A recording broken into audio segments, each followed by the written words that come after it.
High. তো অনেক দিন পর আজকে একটা ভিডিও বানালাম আমি। তো আগের থেকে আমি অনেকটা সুস্থ আছি।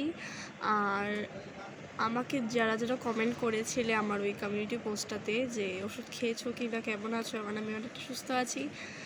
তো এই 3 সপ্তাহ ধরে কোথায় ছিলাম, কি হয়েছিল আমার, প্রচণ্ড জ্বর হয়েছিল আমার। আমি লং ভিডিওতে বলেছি, বাট জ্বরের কথা বলিনি, অসুস্থ ছিলাম বলেছি। তো খুব জ্বর হয়েছিল, বমি, আর হাতের অবস্থা কেটে বেটে অবস্থা নেই, চামড়া উঠছে। তো এখন আপাতত ভালো আছি। আমার এক্সাম শেষ হয়ে গেছে, ফার্স্ট টেস্ট আমার তো কমপ্লিট হয়ে গেল আজ। আর আজকের থেকে ডেলি ব্লগস আসবে, মিনি ব্লগস আসবে। সো এই ভিডিওটা তানিশা দিদির জন্য বানিয়েছি। তানিশা না কি নাম আমি জানি না কোনো। তো তানিশা দিদিকে বলছি যে তুমি যে আমার মিনি ব্লগসগুলো ভালোবাসো, তো আবার দেখতে পারবে আমার মিনি ব্লগসগুলো, আমি আবার বানাবো। তো থ্যাংক ইউ তানিশা দিদি।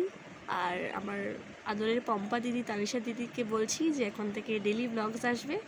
তো চলো, খুব এমনি আমি ঠিক আছি, বাট একটা কথা বলতে গেলে আমার রিচ কমে গেছে ইউটিউবের এই জোরের চক্করে।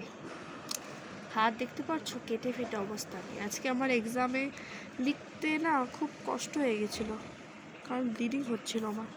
তো চলো, ডেলি ব্লগস আসবে, এক্সাইটেড থাক।